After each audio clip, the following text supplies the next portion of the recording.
ஊழியம் என்று சொல்லும்போது இது மனுஷனால் உண்டாகிற காரியம். தேவனால் ஏற்படுத்தப்பட்டு தேவனால் கட்டப்படுகிற சபை. சபையை குறித்து பரிசுத்த வேதாகமத்திலே ஒரு மாளிகைக்கு ஒப்பிட்டு சொல்லப்பட்டது. ஒரு பெரிய மாளிகை ஒரே நாள் கட்டி முடிக்கப்படுவது. பெரிய அரண்மனை கட்டுகிறதுக்கு சில காலங்கள் ஆகும். சில இத்தனை நபர்கள் அதுல வேலை செய்வாங்க. இதே போல ஊழியத்தில் அருமையான போதகர் குடும்பத்தை கொண்டு இந்த இடத்துல மூளைக்கல் ஆகிய கிறிஸ்துவ மேல இந்த ஊழியம் கட்டப்பட்டிருக்கிறது. நீங்கள் எல்லாமே அதுல உள்ள ஒரு நபர்கள். பெரிய மாளிகையில் உள்ள ஏதோ ஒரு பகுதியில் நீங்களே இருக்கிறீங்க, கற்களாக இருக்கிறீங்க. பைபிள் சொல்கிறபடி என்ன இருக்கிறோம்?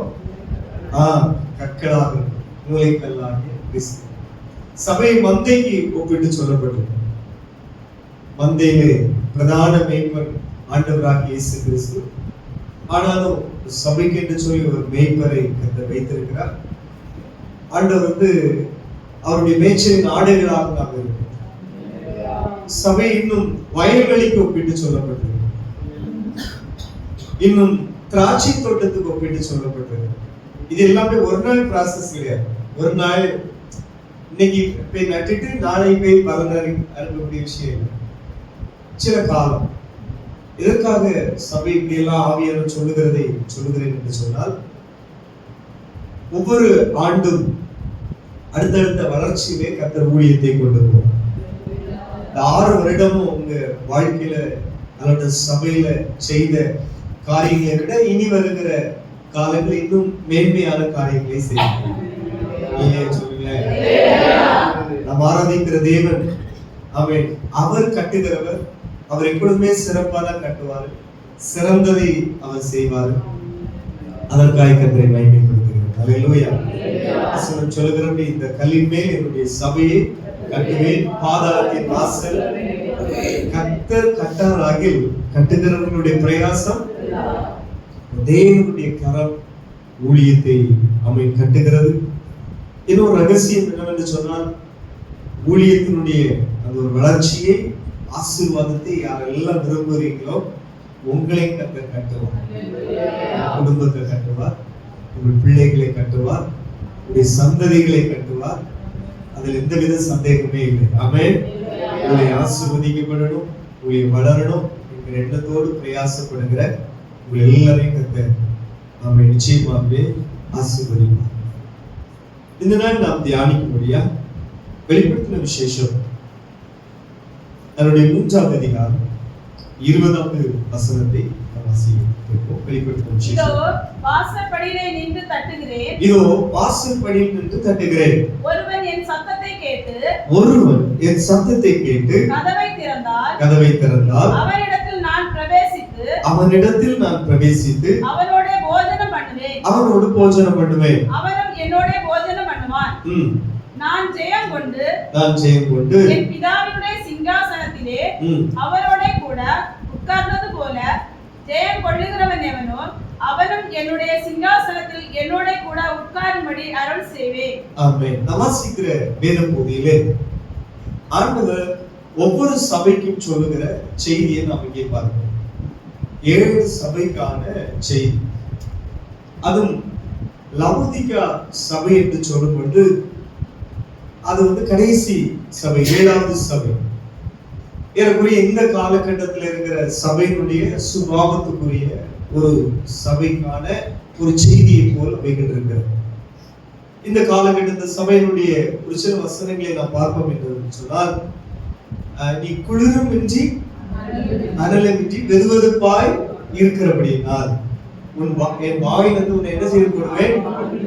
அப்போ பரிசுத்த ஆவியானவர் அப்போஸ்தலனாகிய பவுல் மூலம் சொல்லுகிற காரியம் என்னவென்று சொன்னால், ஆவியிலே அனலாயிருங்கள்.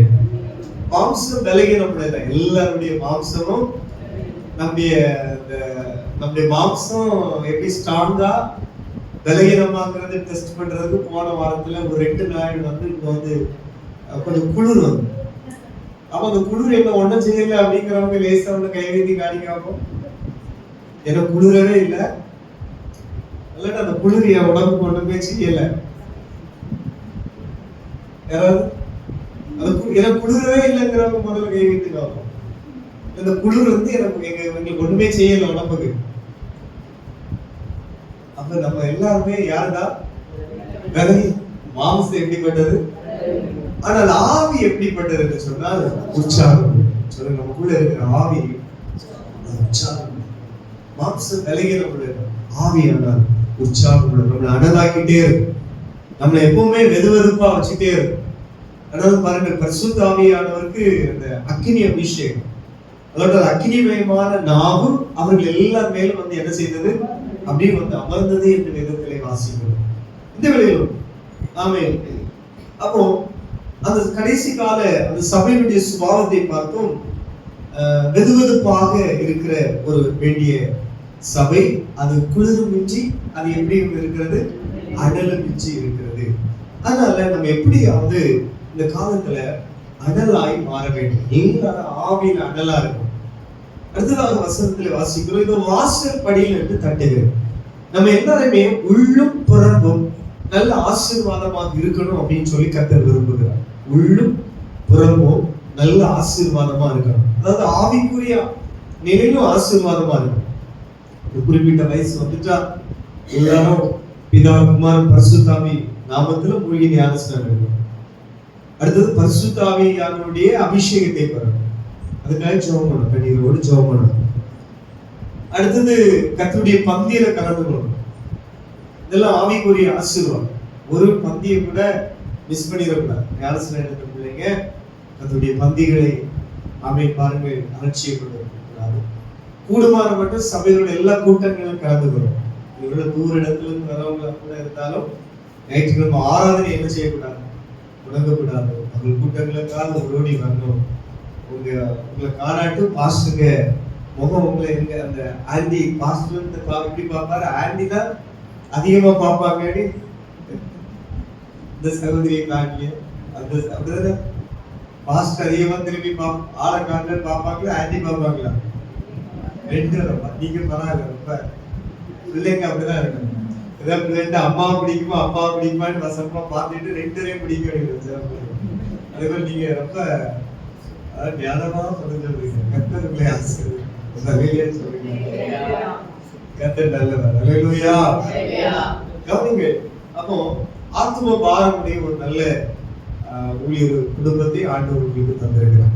அன்பு தேவ பிள்ளைகள், அதனால அந்த ஆவிக்குரிய ஆசீர்வாதத்தை பெறுகிறது குடும்பங்கள் மற்றும் சபையினுடைய கூடுகைகளில் கலந்து கொள்ள வேண்டும்.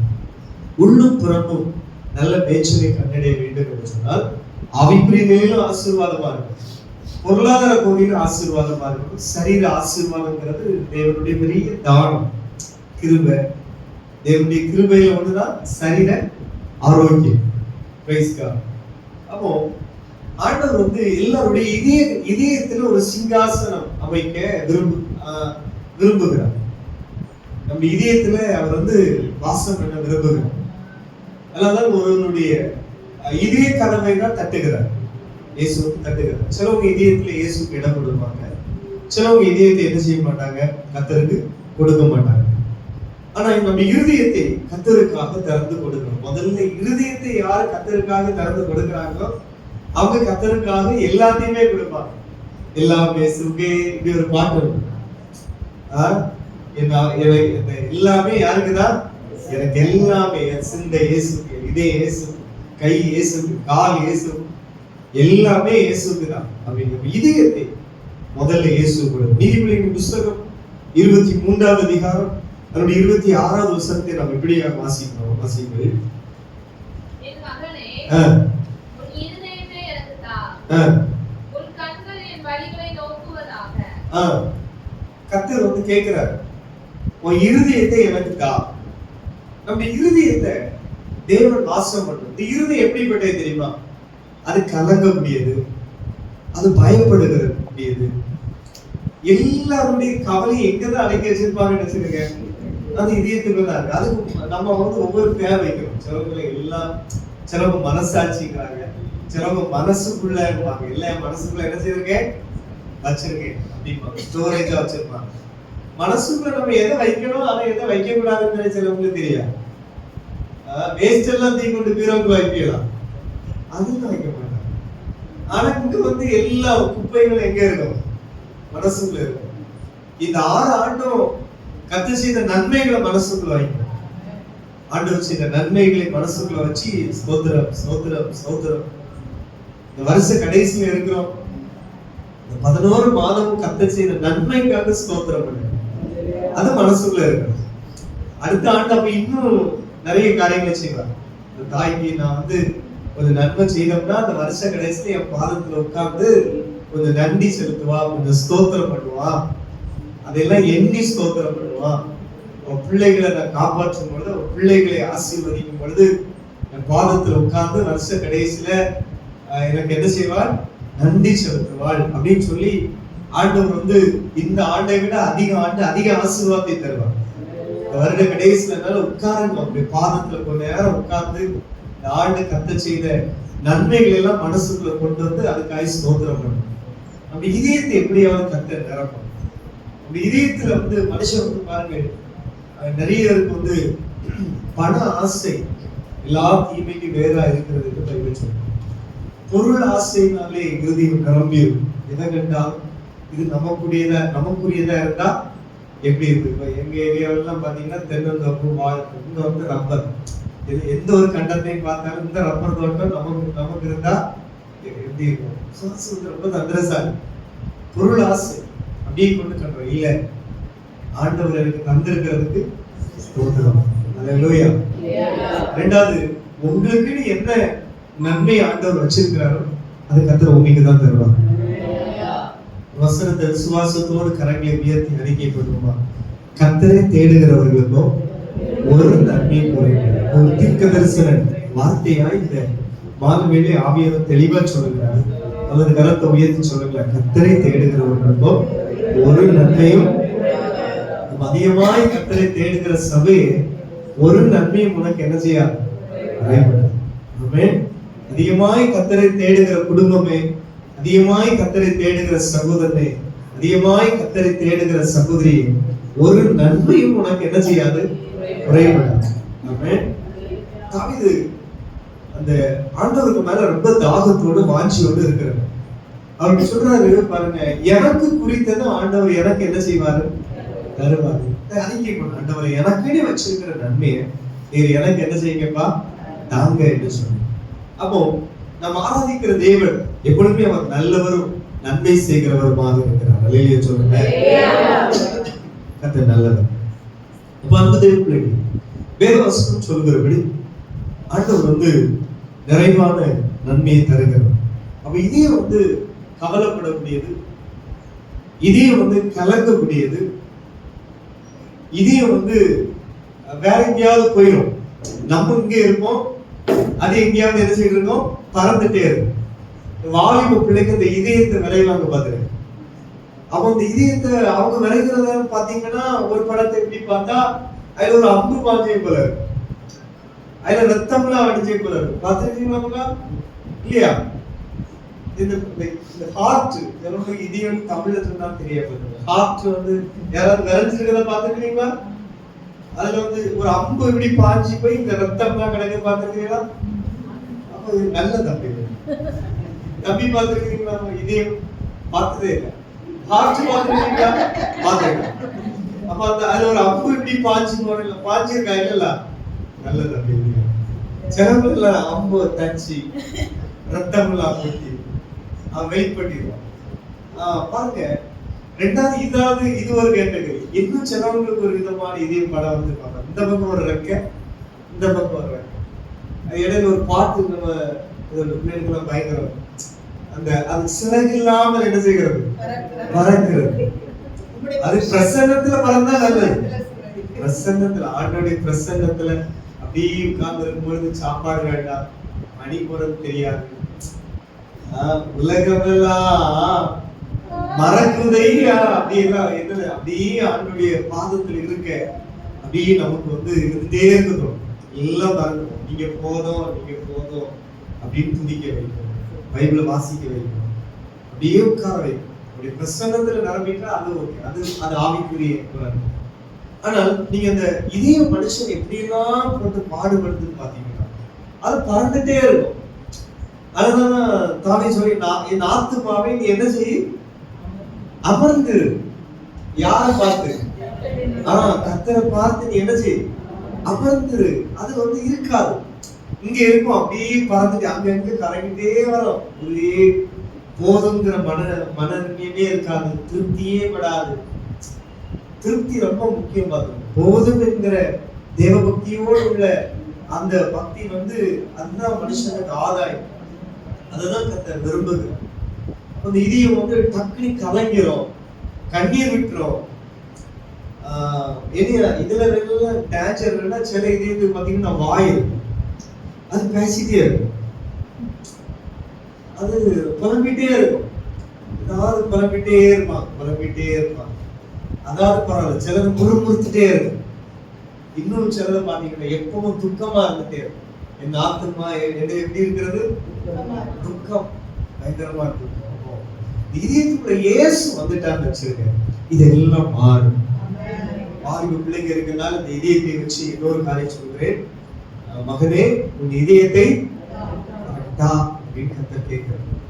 சிலருடைய இருதயத்துல எப்படி இருக்கும்னா ஒரே பொறாமை, எரிச்சல். முன்னால ஒரு புஸ்தகம், ஒரு மேகசின் இருக்கும் பாத்தீங்கன்னா, இருதயம்னு வச்சுட்டே வரும். அதுல பாத்தீங்கன்னா இருட்டா இருக்கும் இருதயம். அங்க ஒரு சேர் இருக்கும், அதுல பிசாசு அப்படி உட்கார்ந்துருக்கும். அங்க ஆமை இருக்கும், முதல்ல இருக்கும், பாம்பு இருக்கும், பல்லி இருக்கும், இப்படி எல்லா மிருகங்களும் இருக்கும். ஒவ்வொன்றுக்கும் ஒவ்வொரு குணம், பொறாமை, கோபம், எரிச்சல், அப்புறம் திடீர்னு சண்டை போட்டுருவாங்க ஒவ்வொரு. இப்ப பாருங்க, திடீர்னு அந்த ஒரு அதுல வந்து சமாதானமே இருக்காது. இருதயத்துக்குள்ள இது ஒரு வீட்டுக்குள்ள ஒரே ரூமுக்குள்ள இந்த மிருகங்கள் எல்லாம் சேர்த்து போட்டுருந்தா மனுஷனை கூட வாழ முடியுமா? 2 வீட்லயே வாழ முடியுமா? 3 நாயை போட்டுட்டே ஒரு வீட்டுக்குள்ளே சிலவங்க வாழுகிறாங்க. அவங்க எப்படிதான் ராத்திரி வாழ்ந்தோம்? ஒரு நாய் இருந்தாலே 3 நாயை போட்டுட்டு ஒரு 2 ஆட்கள் தான் வாழுகிறாங்க. எப்படி வாழுகிறாங்க தெரியும். 3 10,000 சில வீட்டுல 4 5 இதுக்கிட்ட 5 டைப் ஆஃப் மிருகங்களை போட்டாச்சுன்னா இதே போல மனுஷனுக்கு நிலையா சமாதானம் இருக்காது. துன்மார்க்கனுக்கும் சமாதானம் இல்லை என்று வேதம் சொல்லுது. அப்ப இந்த இதயத்துக்குள்ள வசனம் வருது, இதயத்துக்குள்ள இயேசு வருகிறார். அந்த மனுஷன் இயேசுவே, சமாதானம் இல்லப்பா, நிம்மதியா இருக்க முடியல, மன்னிக்க முடியல, ஒரே பொறாமையா இருக்கு, ஒரே எரிச்சலா இருக்கு, ஒரே விட்டு கொடுக்கிற சுபாவமே இல்லை, எனக்குள்ள இதயத்துக்குள்ள இயேசு வரணும் அப்படின்னு முழங்கால் பண்ணிட்டு ஒரு மனுஷன் ரட்சிக்கப்பட கர்த்தராகிய இயேசு கிறிஸ்து இருதயத்துல விசுவாசிக்கணும். ரட்சிப்பு உண்டாக வாயில் என்ன செய்யணும்? அறிக்கைப்படும். சிந்தின ரத்தம் என் பாவங்களை போக்குகிறது, உங்க வேத வசனம் என்னை பரிசுத்தமாக்கும். வாலிபன் தன் வழி எதனால சுத்தம் பண்ணுவான்? இந்த வசனத்தின்படி தன்னை காத்துக் கொள்கிறது. வசனம் நம்மள பரிசுத்தமாக்கும். அப்போ வேத வசனம் பரிசுத்தமாக்கும், இயேசுவின் ரத்தம் பரிசுத்தமாக்கும், பரிசுத்த ஆவியானவர் நம்மளை பரிசுத்தமாக்குவார், ஒரு சுத்திகரிக்கிற ஆவியானவர். இந்த மனுஷன் ஜெபம் பண்ணும் பொழுது யார் அப்படியெல்லாம் ஜெபம் பண்றாங்களோ அவங்களுக்குள்ள இயேசு வருகிறார். இப்ப இயேசு வந்தோடு அந்த சிங்காசனத்துல இயேசு இருக்கிறார். இப்ப இருள் நிறைந்த இதயம் இப்ப எப்படியா மாறுகிறது? வெளிச்சம் நிறைந்த இருதயமாய் மாறுது. இங்க ஏஞ்சல்ஸ் இருக்கிறாங்க, இங்க பரிசுத்தம் இருக்கிறது, பரிசுத்த வேதாகம் இருக்கிறது, அபிஷேகம் இருக்கிறது. இந்த இருதயத்தில் ஒரே பாடல், இந்த இருதயத்தில் ஒரே சந்தோஷம், இந்த இருதயத்தில் ஒரே மகிழ்ச்சி. அவன் இயேசுக்கு இதயத்தை கொடுப்பாயானால் சமாதானம் உண்டாகும், சந்தோஷம் உண்டாகும். இந்த டிசம்பர் நாளே ஆண்டவராகிய இயேசு கிறிஸ்துவின் பிறப்பு முழு உலகத்திற்கும் அறிவிக்கப்படுகிறது. இதோ எல்லா ஜனங்களுக்கும் மிகுந்த சந்தோஷத்தை உண்டாக்குற நற்செய்தி தான் ஆண்டவராகிய இயேசு கிறிஸ்துவின் பிறப்பு. சாதாரண சந்தோஷம் இல்ல, மிகுந்த சந்தோஷத்தை உண்டாக்குற நற்செய்தி. இயேசு கிறிஸ்துவின் பிறப்பு மிகுந்த சந்தோஷத்தை தான், கொஞ்சம் சந்தோஷம் இல்ல, மிகுந்த சந்தோஷம். உங்க இருதயத்தை நிரப்புவதாக, உங்க இல்லத்தை நிரப்புவதாக, உங்க இதயத்துக்கு 100% இயேசுவுக்கு இடம் கொடுக்கணும். ஆமென். எபேசியர் நிருபத்துல பவுல் அதுக்காக ஜெபம் பண்ணுகிறார். 3வது அதிகாரம் 15 வசனம் வாசிங்க. நம்முடைய கர்த்தராகிய இயேசு கிறிஸ்துவினுடைய பிதாவை நோக்கி முழங்கால் படியிட்டு, பிதாவை நோக்கி முழங்கால் படியிட்டு, நீங்கள் அவருடைய ஆவியினாலே உள்ளான மனுஷனில் வல்லமையாய் பலப்படவும் ஃபர்ஸ்ட் வந்து முழங்கால் போடுறாரு. ரெண்டாவது நீங்க உள்ளான மனுஷங்க வல்லமையாய் பலப்படணும். அந்த உள்ளும் புறமும் உள்ள ஆசீர்வாதத்தை தியானித்து போடுறாரு. அப்ப எபேசியர் சபைக்கு பவுல் ஜெபம் பண்ணுகிறார். உள்ளான மனுஷங்கள சபை வல்லமையா பலப்படணும். எல்லாரும் நல்ல வேதம் வாசிக்கிறவங்களா மாறணும். எல்லாரும் நல்ல முழங்காலித்தம் பண்ணுகிறவங்களா மாறணும்.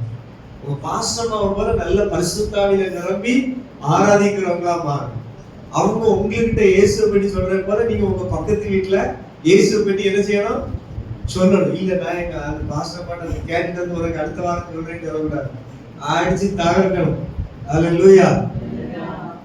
நீங்க சொல்ற அல்லேலூயா பார்த்தாச்சுன்னா அவங்க அடிச்சு தகர்க்காத ஆள் போல சொல்றீங்க. ஆண்டி இயேசுவை பற்றி 10 நிமிஷம் பேசுறதுன்னா மெதுவா பேசுவாங்க, அடிச்சு தகர்ப்பாங்களா? நீங்களும் அப்படி என்ன செய்யணும்? அடிச்சு பக்கத்துல உள்ளவங்களுக்கு எல்லாம், உங்க தெருவில் உங்க வீட்டுல உள்ளவங்களுக்கு எல்லாம் இயேசுவை பற்றி பேசணும். ஆமென். அல்லேலூயா சொல்லுங்களேன். சகோதரர்கள் கவனிங்க, உள்ளான மனுஷங்கள பலப்படும். எல்லா இடங்களும் உங்க பரிசுத்த கரங்களை உயர்த்தி எப்பவும் ஜெபம் பண்றதுக்கு ஆயத்தமா இருக்கும். வியாதிஸ்களை பாக்குறீங்களா? போய் ஜெபம் பண்ணி சர்ச்சுக்கு வாங்கன்னு அந்த இடம் உள்ளான மனுஷங்கள பலப்படும். சும்மா ஏதோ ஞாயிற்றுக்கிழமை வந்தோம், சர்ச்சுக்கு வந்தோம் போனோம் அப்படின்னு நல்ல பைபிள் வாசி முழங்கால் பண்ணிட்டு ஜெபம் பண்ணணும். எல்லாம் ஒரு உண்மையான பெந்தகோஸ்தே விசுவாசினா உங்க முழங்கால் வந்து முடங்கி ஜெபம் பண்ணணும். இந்த முஸ்லீம் நாட்டில் பாத்தீங்கன்னா அவருக்கு நெத்தில எல்லாம் என்ன இருக்கும்? ஒரு கலந்து கொட்டை அதிகமா உங்களுக்கு நமக்கு வந்து முழங்கால் வந்து கைகளை உயர்த்தி பவுல் அப்படி சொல்றாரு. இயேசு முழங்கால் பண்ணிட்டார், தானியேல் முழங்கால் பண்ணிட்டு ஜெபம் பண்ணார். அப்ப முழங்கால் தான் ஜெபம் பண்ணார். அது உள்ளான மனுஷனுடைய பவர். நல்ல ஃபுட் எல்லாம் எடுக்கிறோம், சிலவங்க உடற்பயிற்சி எல்லாம் பண்ணுவாங்க, அதெல்லாம் நல்லது. பாடி ஃபிட்னஸ்னா நல்லதுதான்.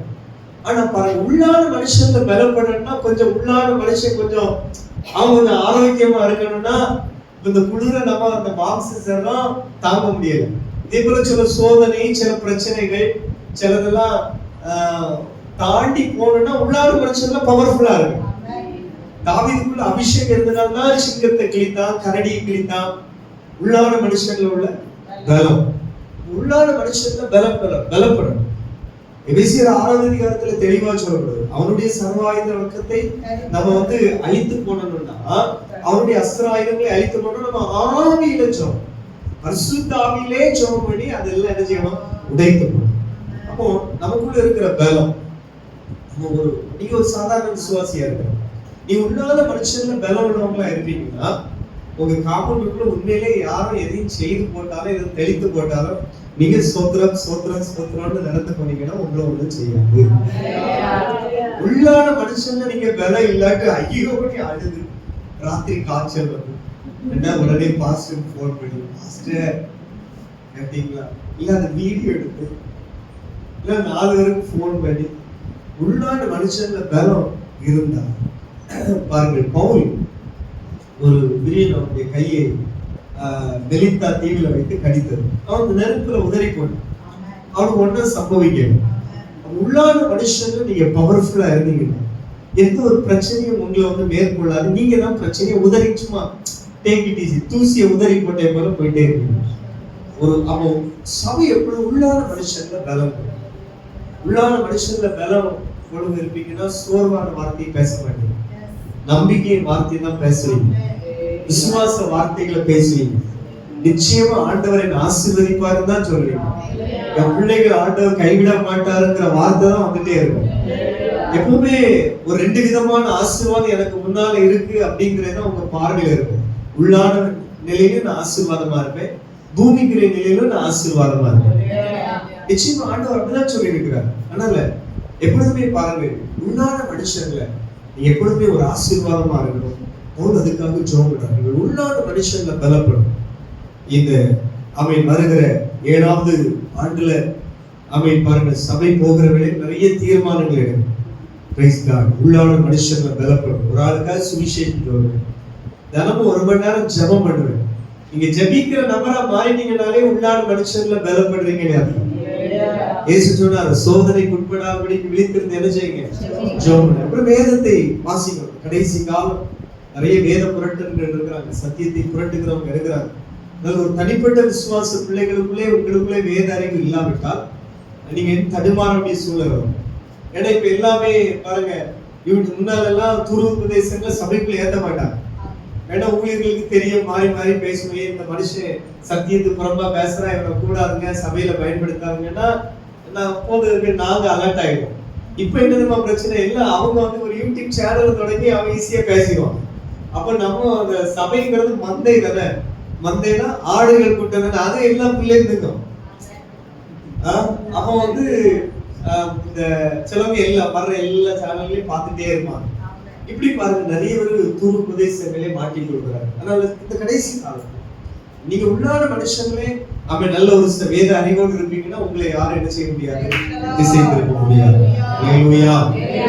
அதாவது சிறுவர் ஊழியர்கள் ஈடுபடுறவங்க, சின்ன பிள்ளைங்களுக்கு வசனங்களை கற்றுக் கொடுக்குறவங்க, சண்டே கிளாஸ் ஆசிரியர்களா இருக்கலாம், யூத்ல இருக்கலாம், நீங்க எல்லாம் நல்ல சத்தியத்துல எப்பவுமே உங்களை பலப்படுத்திட்டே இருக்கும். ஏன்னா அடுத்த ஜெனரேஷனுக்கு அவன் ஸ்டோரி எல்லாம் தேவை, அவன் வேத வசனம் தான் தேவை. நம்மளோட ஸ்டோரி யூடியூப்ல எல்லாம் சிலவங்க அழகா என்ன செய்யறாங்க சொல்றாங்க, சத்தியத்தை நாம வந்து பிள்ளைகளுக்கு கற்றுக் கொடுக்க வேண்டும். நல்ல சொல்றேன். ஆமென். அப்போ அவங்க அடுத்ததாக ஜெபம் பண்ணுகிற ஒரு வார்த்தை என்ன தெரியுமா?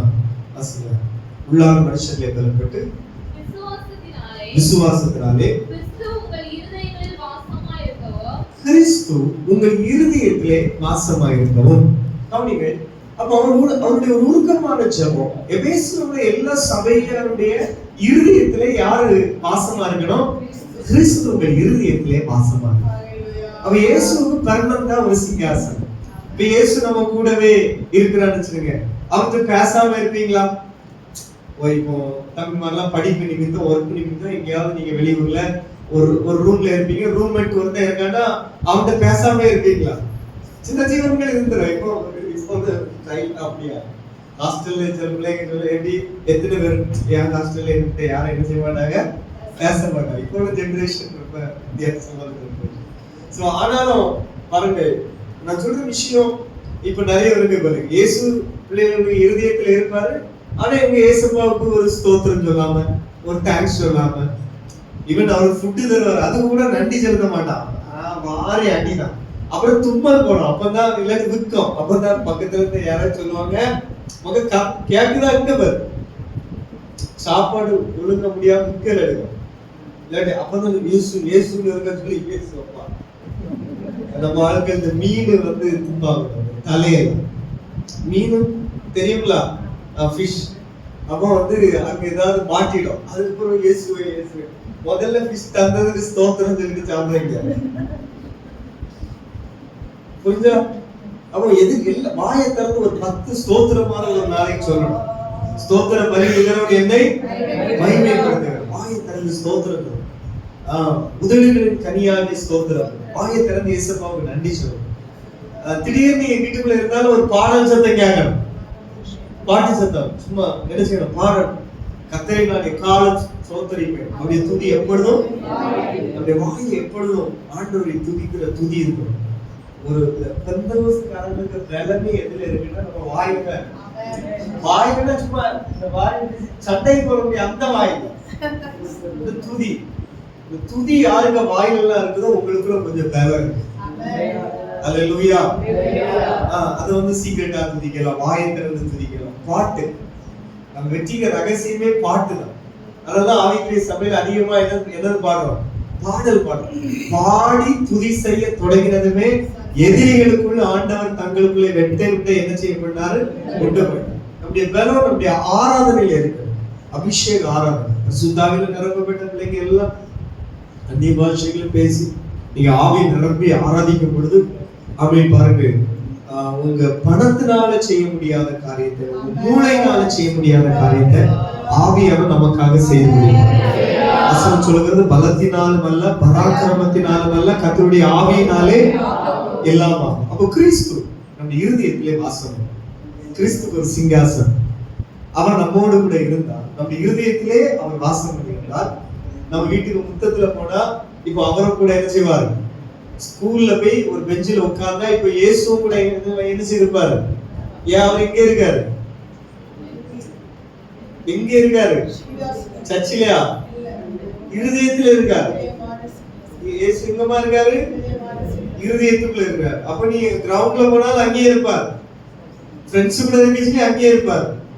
சிலவங்க எல்லாம் பாத்தீங்கன்னா அந்த ஒரு கதை ஒன்று பாருங்க, இந்த வீட்டுல போயாச்சுனாக்கி அது எப்படி இருக்கிறது? நாய்க்குட்டியா இருக்கு. கடையில போயாச்சுன்னா அது எப்படி இருக்கிறது? பஞ்சு குட்டியா இருக்கு. இதே போல சில ஆட்கள் சர்ச்சில் வந்தாச்சுன்னா நல்ல நல்ல பிள்ளைங்களா இருப்பாங்க. ஸ்கூல்ல எல்லாம் போயாச்சுன்னா காலேஜ்ல எல்லாம் போனா கையில தொடர்பு கேஸ் ஆயிடுவாங்க. அப்படி இருக்கக்கூடாது. அது எப்பவுமே நல்ல பிள்ளைங்களா தான் இருக்கும். சரியா? வசனத்துல கிறிஸ்து நம்ம இருதயத்திலே வாசமா, கிறிஸ்து நம்ம இருதயத்திலே வாசமா இருக்கும்போது நம்ம எங்கெல்லாம் போனாலும் ஆமென். பாருங்க, பவுல் அதை விளக்கமா சொல்லுகிறாரு. ஆமென். கைகளால் கட்டின ஆலயத்திலே தேவன் என்ன செய்ய மாட்டார்? வாசம் பண்ண மாட்டார். ஆமென். ஜீவனுள்ள தேவன் தங்குகிற ஆலயம் யார்னா? நீங்களும் நானும் தான். அதை அவர் வெளியிடுகிறார். நீங்களே ஜீவனுள்ள தேவனுடைய தங்கும் ஆலயம். ஆமென். பாருங்க, அப்போ வேதத்துல வாசிக்கிறோம், ஆண்டவர் சொல்லுகிறார், பவுல் தெளிவா சொல்ல, கிறிஸ்து உங்கள் இருதயங்களிலே வாசம் பண்ணணும் என்பதற்காக நான் உங்களுக்காக என்ன செய்கிறேன்? ஜெபம் பண்ணுகிறேன். உன்னதமான புஸ்தகம் நம்முடைய 5வது அதிகாரம் 2வது வசனத்தை வாசிக்கிறேன்.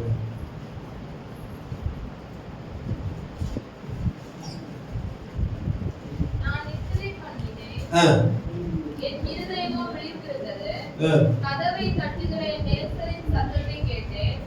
என் சகோதரியே, என் பிரியமே, என் நேசரின் சத்தத்தை கேட்டேன். அடுத்தது பாருங்க, கர்த்தருடைய சத்தத்தை கேட்கிறவர்களாய் மாறும். அவருடைய சத்தத்தை கேட்கணும், அவருடைய சித்தத்தை செய்யணும். இந்த உன்னதமான புஸ்தகத்தை நான் வாசிக்கும் பொழுது என் நேசரின் சத்தத்தை நான் என்ன செய்தேன்? கேட்டு அவள் இந்த ஆவலோடு கதவை என்ன செய்கிறாள்? திறக்கிறாள். இன்னும் என் நேசரை நீங்கள் கண்டீர்களா என்று ஆவலோடு அவள் ஒவ்வொரு ஆளிடத்துல கேட்கிறதை பின்னால போகிறோம் வாசிக்கிறோம். ஒரு ஆவல், நேசருடைய சத்தத்தை கேட்டு கதவை திறக்கிறார். இன்னைக்கு நிறையவருடைய வாசற்படியிலிருந்து இயேசு தள்ளிட்டே இருக்கிறார். கிறிஸ்து உள்ளே வாசம் பண்ணுகிறதற்காக, கிறிஸ்து உள்ளே நிரந்தரமாய் தங்கும்படியாக ஆண்டவர் விரும்புகிறார். ஆண்டவர் ஆமென். பாருங்கள், சகீருடைய வீட்டிற்கு போனார். போன உடனே என்ன சம்பவித்தது பாருங்க. இன்றைக்கு இந்த வீட்டுக்கு என்னது வந்தது? ரட்சிப்பு. இயேசு கிறிஸ்து ஊழியம் செய்த நாட்கள்ல அநேகருடைய வீட்டுல அவருடைய பாதம் பட்டது. ஒரு பாக்கியம் தான். இன்னைக்கும் ஆண்டவர் வந்து பாருங்க, கிறிஸ்து நம்மள வாசமா இருக்கிறார். அவர் நம்முடைய வீட்டிலே இன்னைக்கும் அவர் இருக்கிறார். இயேசு கிறிஸ்துவின் பிறப்பை முழு உலகமும் வித்தியாசமாக கொண்டாடுகிறோம். சில நாடுகளில் ஏற்கனவே கொண்டாட ஆரம்பித்து விட்டார்கள். நம்முடைய நாட்டிலும் தீவிரமாக கொண்டாடி கொண்டிருக்கிறார்கள். ஸ்டார், கிறிஸ்துமஸ் தாத்தா, கேரல், எப்படியெல்லாம் கிறிஸ்து பிறப்பை வெளிக்காட்ட முடியுமோ வெளிக்காட்டுகிறார்கள். எப்படி பாருடைய நோக்கம், இயேசு கிறிஸ்துவனுடைய பிறப்பு எல்லா ஜனங்களுக்கும் என்ன செய்யணும்? போய் சேரணும். அந்த வசனம் துணிக்கணும். அது ஒரு ஜெப குறிப்பா நீங்க ஜெபம் பண்ணுங்க. ஆரம்பத்துல சொன்னது போல, இதோ எல்லா ஜனத்துக்கும் மிகுந்த சந்தோஷத்தை உண்டாக்குற நற்செய்தி கிறிஸ்து. ஆமென். அவர் தாவீதின் ஊரில் என்ன செய்திருக்கிறார்? பிறந்திருக்கிறார். அந்த நற்செய்தி அவர் உலகத்துக்கு அந்த வசனம் போடும். நிறைய நான் பிலீவர் அலவுண்டர் மற்றவங்க ஃப்ரெண்ட்ஸ் ஸ்டூடெண்ட்ஸ் மத்தியில இந்த வசனம் என்ன செய்யணும்? போகணும் என்பதற்காக ஜெபம் பண்ணணும். அப்ப நேசரின் சத்தம் இன்னைக்கு துணிக்குது. என் இயேசுவின் சத்தம் பூலோகம் எங்கும் துணிக்கிறது. இயேசு பிரசங்கம் பண்ணும் பொழுதெல்லாம் ஆமென். பாருங்க, சொல்லுகிறார், காது உள்ளவன் கேட்க கடவன். ஆவியானவரும் சபைக்கு சொல்லுகிறதை காது உள்ளவன் என்ன செய்ய கடவன். எவ்வளவோ வசனம். ஒரு காவல் இல்லாத சபையை நேசிக்கிறவனால யாரும் கெட்டு போக கூடாதுன்னு சொல்லி பாருங்க, எல்லா ஊழியக்காரரையும் ஆண்டவர் இன்னைக்கு பயன்படுத்துகிறார். எல்லா சபைக்கு வேண்டிய வசனங்களை ஆண்டவர் தாராளமாக தருகிறார். ஏன் அப்படின்னு சொல்லியாச்சுன்னா, எல்லாரும் என்ன செய்யணும்? எப்படியாவது தன்னுடைய வார்த்தைக்கு செவி கொடுக்கணும் அப்படிங்கிறது.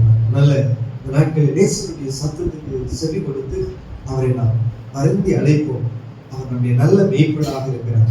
யோவான் சுவிசேஷம் 1வது அதிகாரத்துக்கு வந்துடும். 9வது வசனத்தை வாசிங்க. நானே வாசல், என் வழியே ஒருவன் உட்பிரவேசித்தால் அவன் ரட்சிக்கப்படுவான். அந்த வார்த்தையை நீங்கள் ஆமென் விசுவாசத்தோடு அறிக்கை பண்ணுங்க.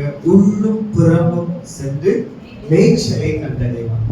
அவன் சங்கீதம் 23, கர்த்தரினுடைய மேய்ப்பராக இருக்கிறார். நான் தாட்சியர் அவர்களை புல்லுள்ள இடங்களில் மேய்த்து அமர்ந்த தண்ணீரை கொண்டு போய் விடுவார். ஆண்டவர் உங்களுக்கு வேண்டிய நன்மையை உங்களுக்கு தான் தருவார். உங்களுக்கு கையை உயர்த்திச்சோம், ஆண்டவர் எனக்குரிய நன்மையை ஆண்டவர் நீர் எனக்கு தான் தருவீர். ஆமென், ஆமென், ஆமென். ஹல்லேலூயா. சபைக்கு வருகிற ஆண்டவர் எவ்வளவு ஆத்துமாக்களை தரணும்னு வச்சிருக்கிறாரோ அந்த ஆத்துமாக்களை உங்களுக்கு தருவார். ஹல்லேலூயா. ஆண்டவர் ஆமென். பாருங்கள், உங்க குடும்பத்திற்கு என்ன ஆசீர்வாதங்களை தரணும்னு வச்சிருக்கிறாரோ அந்த ஆசீர்வாதங்களை கர்த்தர் தருவார். நானே வாசல், ஒருவன் என் வழியாய் உட்பிரவேசித்தார் அவன் உள்ளும் புறமும் நல்ல மேய்ச்சல். அப்ப உள்ளான மனுஷனை நீங்க நாளுக்கு நாள் பலப்பட்டுட்டே இருப்பீங்க. இந்த 6 வருஷத்துலயும் ஆண்டவர் உங்களை உள்ளான மனுஷன்ல கொஞ்சம் பலப்படுத்திட்டே இருக்கிறார். ஆமென். சில வேளையில நீங்க நினைக்கலாம் பெரிய பெரிய மாற்றங்கள் ஒண்ணும் இல்லை. இன்னைக்கு வெளியே பெரிய மாற்றங்கள் இல்லாட்டாலும் உங்களுக்குள்ள மாற்றங்களை ஆண்டவர் தந்து கொண்டிருக்கிறார். ஒரு எக்ஸாம்பிள் பாருங்க, உங்க பிள்ளைகளை வந்து நீங்க ஒவ்வொரு நாளும் ஃபுட்டு கொடுத்து வளர்த்துட்டே இருக்கிறீங்க. ஸோ நேரத்துக்கு நல்ல மீன் பொரிச்சு அவித்து கொடுத்துட்டு இன்னைக்கு ஏதோ மாத்த இருக்கான்னு பிள்ளைகிட்ட எப்படி பார்த்துட்டு இருக்கீங்க பார்த்தா தெரியுமா? இல்லை. அல்லேலூயா. ஆனா சில ஆண்டுகள் நீங்கள் பிள்ளைகளை வளர்க்கிற விதமே அடுத்த சில ஆண்டுகள்ல கண்டிப்பாக என்ன செய்யும் தெரியும். இதே போலதான் ஒவ்வொரு வசனங்களும், ஒவ்வொரு உபவாச கூட்டமும், ஒவ்வொரு ஞாயிறும் உங்களுக்குள்ள சில மாற்றங்களை ஆவியானவர் உண்டு பண்ணி கொண்டே இருப்பார். ஏன்னா கர்த்தருடைய வசனம் ஒரு பொழுது வெறுமையா என்ன செய்யாது திருந்தாது. அல்லேலூயா. அதை செய்ய வேண்டிய வேலையை செய்துட்டு தான் என்ன செய்யும் திரும்பும். ஆம் அன்பு தெய்வ பிள்ளைகளை, கர்த்தர் உங்களுக்குள்ள ஒரு வளர்ச்சியை கொண்டு வருவார். உங்களுடைய பிரயாசத்தின் பலனை நீங்க என்ன செய்வீர்கள்? நிச்சயமா காண்பீர்கள். அவர்களை உள்ளும் புறமும் நல்ல மேய்ச்சலை கண்டடைவான் என்று சொன்ன கர்த்தர் அவர் உண்மை உள்ளவர். ஆவிக்குரிய நிலையில நீங்க செழித்து வளருவீங்க. நிச்சயமா கர்த்தர் அந்த மாற்றத்தை தருவார். ஆனா நம்ம எப்பொழுதுமே ஆமென் பாருங்க, அவருடைய வசனத்துக்கு செவி சாய்த்து அவருடைய கிருபையில இருக்கணும். புறமான ஆசீர்வாதங்கள் நிச்சயமா ஆண்டவர் உங்களுக்குரியதை உங்களுக்கு தான் தருவார். சங்கீதம் 23ல சொல்லுகிற சில ஆசீர்வாதங்கள் பாருங்க, என் ஜீவனுள்ள நாளெல்லாம் நன்மை கிருபை என்ன செய்யும். ஆண்டவர் எப்பொழுதுமே நன்மை கிருபை உங்களை பின்தொடர கர்த்தர் பண்ணுவார். ஆண்டவருடைய அந்த மகிமையான ஆசீர்வாதத்திற்காக கர்த்தரை ஸ்தோத்திரம் பண்ணுகிறேன். அவர் நல்ல மேய்ச்சலை தருவார். எத்தனை பேர் விசுவாசிக்கிறீங்க? கர்த்தர் உங்களுக்குரிய மன்னாம ஆண்டவர் உங்களுக்கு தருவார். என்ன வேலை செய்கிறீங்களோ, என்ன ஃபீல்டு, உங்க வீட்டுடைய வருமானங்கள் எதுவோ அதுல உங்களுக்குரிய நன்மைகளை கர்த்தர் நிச்சயமா உங்களுக்கு தருவார். ஆண்டவர் வந்து ஒரு நீரூற்றை போல உள்ள ஆசீர்வாதத்தை தருவார். நீரூற்றி என்று சொன்னால் அது என்ன நீரூற்றி என்று சொன்னால், நீ வற்றாத நீரூற்றை போல வளமிக்க தோட்டத்தை போல நீ என்ன செய்வார் இருப்பாய். விசுவாசத்தோடு சில வசனங்களை பிடித்து பூமிக்குரிய ஆசீர்வாதத்துக்காக நீங்க ஜெபம் பண்ணுங்க. ஆண்டவர் நிச்சயமா நீங்க ஜெபம் பண்ண, ஆண்டவரே என்ன ஒரு ஆசீர்வாதத்தின் ஆண்டவர் வாய்க்காலாய் வைங்கப்பா. சபைக்கு நான் ஆசீர்வாதமா இருக்கணும், என்னுடைய குடும்பத்துக்கு நான் ஆசீர்வாதமா இருக்கணும் என்கிற ஒரு பரந்த ஒரு மனநிலை உங்களுக்கு இருக்கணும். தேவன் உங்களை ஆசீர்வதிக்க ஆசீர்வதிக்க ஆசீர்வதிக்க நீங்க அவன் தேவனுடைய நாமத்துக்கும் ஆசீர்வாதமாய் மாறணும். ஆமென். நீங்க தேவனுடைய நாமத்துக்கு எப்படி மாறணும்? ஆசீர்வாதமாய் மாறணும். ஒரு நீங்க ஒரு ஊழியர் பேசுறாரு. அப்போ ஒரு போன் பண்ணி சொல்லும் பொழுது கேட்டாரு, தம்பியில சர்ச்சில் ஒரு தம்பியை விசாரிச்சாரு மேரேஜுக்கா. தம்பி எப்படி ஒழுங்கா சர்ச்சைக்கு வருவானா? ஆமா ஐயா சர்ச்சைக்கு வருவான். நல்ல தம்பியா? நல்ல தம்பியா ஐயா. அடுத்தது ஒரு காரியம் கேட்டாரு. அதுக்கு நான் வந்து பதில் சொல்லல. அவரு எனக்கு ஒரு மணி நேரம் பிரசங்கம் பண்ணிட்டாரு. என்னன்னு கேட்டாச்சுன்னா, தசம பாகம்லாம் ஒழுங்கா கொடுப்பானா அப்படின்னு கேட்டாரு. அப்போ தசம பாகம்லாம் அப்படி முக்கியத்துவப்படுத்த இல்லை, ஏதோ கொடுப்பானா இருக்கும். அது என்ன கொடுப்பானா இருக்கும்? அப்போ அவனுக்கு சம்பளம் எவ்வளவு உங்களுக்கு எப்படி தெரியும்? அவன் போன மாசம் அவன் வேலை செய்தானா வேலை இல்லாம இருந்தானாங்கிறது எப்படி தெரியும்? அவரு எடுத்துட்டாரு. அப்புறம் உட்கார்ந்து அவர்கிட்ட வேற எதாவது கேட்டிருக்கேன், பிரசங்க கேட்டிருக்கேன். அல்லேலூயா. நான் சொல்ற விஷயம், இன்னைக்கு நிறைய பேருக்கு பாருங்க ஆண்டவர் வருமானங்களை கொடுத்திருப்பார். ஆனா நம்ம பிள்ளைங்களை வந்து நம்ம சபையில நம்ம தான் பழக்க வைக்கணும். ஒரு ஏழைக்கு கொடுக்கறது கூட அப்படிதான். கிறிஸ்துமஸ்லாம் வந்து பிள்ளைங்க நல்ல வேலையில, புருஷன் வேலையில, வெளிநாட்டுல இருக்காங்கன்னா ஒரு வருஷத்துக்கு ஒரு காலம் நம்ம ஏதாவது உங்க கண்ணுக்கு முன்னால தகப்பன் இல்லாத பிள்ளைங்க தெரிஞ்சா அவங்க அந்த பிள்ளைங்க உங்க ஃபேமிலியில யாராவது இருந்தா கூட தகப்பன் இல்லாதோட இருந்தும் அவங்க விலையிடப்பட்டு இருக்கிறாங்க, வருமானங்கள் இல்லை அப்படின்னு சொல்லியாச்சுன்னா பாருங்க, அந்த பிள்ளைங்களுக்கு ஏதாவது ஒரு உதவி பண்ணணும். அப்படின்னு சொல்கிற ஒரு சிந்தையை உங்க வீட்டுக்குள்ள அடுத்த ஜெனரேஷன் பிள்ளைங்களுக்கு கூட இந்த மாதிரி ஒரு எண்ணத்தை பெற்றோர் தான் வளர்த்து கொடுக்கணும்.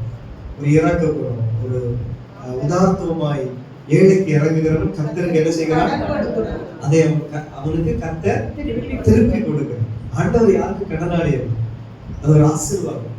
அதனால நாம பாருங்கள், இதே போல ஆண்டவருடைய ஒரு ஒரு ஆசீர்வாதம் உங்கள் வீடுகளில் உண்டாகிறதுக்கு, உங்க வீடுகளிலே பிள்ளைகள் புருஷன்கள தொழில்கள் வியாபாரங்கள் எல்லாம் இருந்தால் சில ஆசீர்வாதங்கள் வரும்பொழுது, வேலைகள் உங்களுக்கு வரும்பொழுது கண்டிப்பா கர்த்தருக்குரியதே எடுத்து நீங்க ஆட்டையை போட்டுருக்கணும். அல்லேலூயா. உண்மை உள்ளவர்களா இருக்கணும். உண்மை உள்ளவங்க எல்லாம் வலது கையை உயர்த்தி ஒரு அல்லேலூயா சொல்லுங்கப்பா.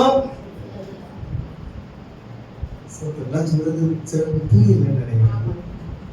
தமிழ் எல்லாருக்கும் புரியுதுன்னு சொல்லுங்க. அடுத்த ஒரு கையை வைத்து நான் சொல்றது புரியுது இல்ல, ஒரு அல்லேலூயா சொல்லுங்க. அப்ப புரியுது. சரி, உண்மை உள்ளவர்கள் எல்லாம் ஒரு அல்லேலூயா சொல்லுங்க. கர்த்தர் நல்லவர். அல்லேலூயா. சரி, அங்கங்க ஒவ்வொரு கை எடுத்து கர்த்தர் உங்களை ஆசீர்வதிப்பார். எனக்கு ஆசை என்னன்னா அடுத்த சீக்கிரம் இப்படி இந்த 4 இருந்து வந்து இப்படி உங்க சர்ச்சைக்கு வரணும். அப்ப இல்லாட்டி சேர்த்து வச்சுட்டு பிறகு இந்த பக்கம் வாங்கியாவது கொடுக்கணும். இப்போ ஒன்றும் கொடுக்காம இருக்க ஆட்கள் தனியா ஒரு அக்கௌண்ட் போட்டு இப்போ எல்லாம் கொடுத்தா அவங்களோட பாஸ்போர்ட் வேற எதுவுமே செலவு பண்ணிடுவாரு அப்படின்னு சொல்லியிருந்தாரு. இருந்தாலும் இந்த அந்த 4 வர உள்ளத அவத்தையும் வாங்கிடணும். வாங்கி எங்க கொடுக்கணும், வாங்கி சபைக்கு. அப்படி ஆசை உங்களுக்கு, எனக்கு அப்படி ஆசை, உங்களுக்கு ஆசை இல்லையோ? இப்படி 4 வழி சாலையில இப்படி போச்சுல சர்ச், உங்க சபை அப்படி இருக்கணும்னு ஆசை இருக்கா? ஆசை இருக்கு பாத்தீங்களா? ஆண்டவர்கள் ஆசீர்வாதம். அல்லேலூயா. ஆமா, ஆண்டவர்களை பெருக பண்ணுவார். இப்ப இருக்கிற தம்பிகளுக்கு எல்லாம் அப்படி ஆசை வந்துட்டுனா போதும். ஆமென். அடுத்து 4 பக்கம், இந்த 4 பக்கம் இது, அதாவது இயேசு கிறிஸ்துவின் வருகை வர ஜெப வீட்டுக்கு எதையாவது தட்டி முட்டி வேலை நடந்துட்டே இருக்கும். வேண்டாம், உங்களுக்கு மட்டும் ஆசை இருக்கும். கர்த்தாவே வருகை வர இந்த வீட்டுக்காரரு எங்க இருக்கணும், அவருக்கு பல்லெல்லாம் விழுந்து முடியெல்லாம் நினைச்சு இனி அடுத்தது கிறிஸ்தாவத்தை அடிக்க முடியாதுங்கிற கண்டிச்சு தான் பார்த்து இந்த முறை எப்படியாவது என்ன செய்யணும், மேனேஜர் கண்கள்ல தயவு கிடைக்கணும். எப்படியாவது கிறிஸ்தாவத்தை அடிச்சு எப்படியாவது எத்தனை வயசுல 75 வயதிலும் அவர் எப்படியாவது எங்க இருக்கணும், வெளிநாட்டுக்கு இருக்கணும் அப்படின்னு ஆசைப்படுறீங்களா? அப்ப இயேசு கிறிஸ்துவின் வருகை வர சபையில என்ன செய்ய நடக்கணும், ஏதாவது வேலை நடந்துட்டே இருக்கும். அல்லேலூயா. அப்படி உள்ளும் புறம்பு ஆசீர்வாதம் வச்சுக்க. ஆவிக்குரிய ஆசீர்வாதத்துல ஒண்ணுதான் ஜெப வீட்டுல அவன் ஏதாவது வேலை நடந்துட்டு இருக்கிறது ஆவிக்குரிய ஆசீர்வாதம். இந்த விரும்புறவங்க பூமிக்குரிய ஆசீர்வாதம் போது உங்க வீட்டிலும் இவ்வளவு போறமா பக்கத்துல மலர் பக்கம் கிடக்க கண்டத்தை வாங்கணுமா, வாங்கணும். இங்க இல்ல, எங்க உங்க வீட்டு இங்க பேசி முடிஞ்சாச்சு. உள்ளும் புறம்பு ஆசீர்வாதம். உங்க வீடு எங்க இருக்கு, உங்க வீடு ஒவ்வொருவருக்கும் வீடு இருக்குல்ல, அதுல தொட்டு கிடக்கிற கண்டத்தை வாங்கணுமா, கொஞ்சம் பரமானதுக்கு என்ன சீரியஸ் ஆமே சொல்லுங்க, கத்த தருவார். வேண்டாடியா? அல்லேலூயா. உண்மையிலே சிலவங்களுக்கு வீட்டுல கார் இருக்கிற இடம் இருக்கா, சிலவங்களுக்கு எல்லாம் ஒரு பசுமாடு வளர்க்கணும்னு ஆசை இருக்கும், ஆனா அதுக்கு எது இருக்காது, வசதி இருக்காது, வேஸ்டில போடுறதுக்கு வசதி இருக்கு. ஆண்டவர் உண்மையிலே நெருக்கமா இருக்கிறீங்கன்னா கர்த்தர் உங்களை விசாலத்துல வைப்பார். அல்லேலூயா.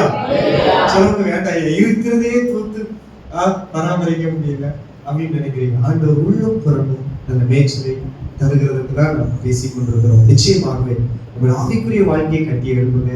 ஆண்டவர் உங்களை பூமிக்குரிய நிலையிலே ஆசீர்வதிப்பார். ஆமென். அதற்குரிய ரகசியம் தான் பொருளாதார நன்மையை நீங்க ஞானமா கையாளுங்க. கர்த்தருடைய ஊழியத்திற்காக கொடுங்க. ஆமென். ஏழை எளிய ஜனங்களுக்காக கொடுங்க. அது பெரிய ஆசீர்வாதம். ஆமென். வருஷத்துக்கு ஒரு முறையாவது அப்படி திட்டமிடுங்க. உங்க வீட்டில் உள்ள ஆகாரங்கள், சமைக்கிற ஆகாரங்களை வருஷத்துக்கு ஒரு முறையாவது யாராவது ஒரு ஏழை அதில் என்ன செய்திருக்கணும், சாப்பிட்டு இருக்கணும். இல்லாட்டு 3 நேரம் வீட்டுல சாப்பாடு சாப்பிடுறீங்களா, அதுல ஏதாவது செக் வந்துடும். இல்லாட்டி ஒரு நேரம் ஒரு ஃபுட்டுக்குள்ள காசியாவது ஒரு ஆள் நிறைய சாப்பிட்டுட்டு போங்க. ஏன்னா அந்த காலத்துல பாத்தீங்கன்னா மாவட்டத்துல பாவங்களை கூப்பிட்டு சாப்பாடு கொடுத்து, ட்ரெஸ் எல்லாம் கொடுத்து, ஒரு பணத்தை எல்லாம் கொடுத்து, அதனாலதான் நம்ம எல்லாம் ஆசீர்வாதமா இருக்கும். இன்னைக்கு எல்லாரையும் நம்பி என்ன செய்ய முடியல, ஏத்த முடியல. அப்ப அப்ப என்ன செய்யணும், ஒரு பார்சல் பண்ணியா எங்கேயாவது கொடுத்துருவோம். இல்லாட்டி ஏதாவது எத்தனை முதியோர் இல்லங்கள் இருக்கு, ஆர்ஃபனேஜ் இருக்கு. சின்ன இப்பெல்லாம் வேலையில யாராவது தம்பிங்களுக்கு எல்லாம் இப்படிப்பட்ட ட்ரீம்ஸ் இருக்கணும், இப்படி ஒரு ஓரத்துல இருக்கணும். எனக்காவது லைஃப்ல ஒரு காலாச்சு இந்த வெட்டிங் டே, இந்த பர்த்டே எல்லாம் ஹோட்டல்ல போய் சாப்பிட்டு 1000-2000 பில் கொடுத்துட்டு அடுத்த மாசம் போய் ஹாஸ்பிட்டல்ல போய் பில் கொடுக்கறதுக்கு நீங்க என்ன செய்ய ரெடி ஆகாதுங்க. அந்த மாதிரி ஏழைகள் மேல ஒரு விஷயம் எப்பவும் இருக்கணும். ஆண்டவர் வந்து நீங்கள் புறமான ஆசீர்வாதத்தை பெறுகிறது ஒரு ரகசியம். அதே போல ஆமென் பாருங்க, எல்லா இடங்களிலும் ஜெபிப்பதற்கு உங்கள் மனதை கைகளை உயர்த்தி ஜெபம் பண்றதுக்கு ஆயத்தமா இருங்க.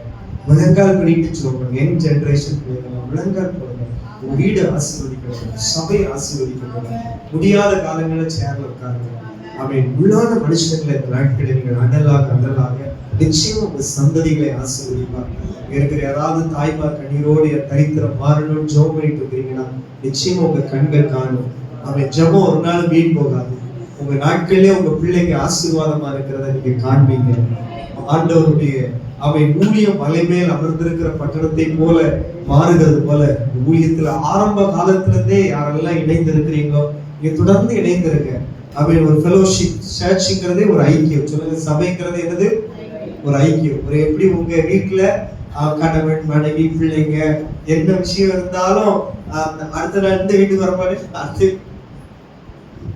அப்படி இப்படியா போறீங்க இல்லல்ல. அதே போல அவை பாருங்க, ஒரு சபையில் ஆண்டவர் வச்சிருக்கிறார். நீங்க என்ன அவை நிறைய குறை இருந்தால் அந்த ஃபெலோஷிப்ல உறுதியா இருங்க. அது உங்களுக்கு ஆசீர்வாதம். கொஞ்சம் நேரம் இப்படி பரிசுத்த ஆவியானவர்களை நிறைந்து அப்படியே ஜெபித்து பாஸ்டர் கடைசியை கொடுக்குறாங்க. அவங்க எல்லாரும் அப்படியே கண்ணியை கூட ஆண்டவரே எனக்குள்ளே அவை பாருங்க வாங்க வாலிப தம்பிகள்லாம் தங்கச்சி எல்லாருக்கும் முழங்கால் போடணும். என் இதயத்துக்குள்ள இயேசு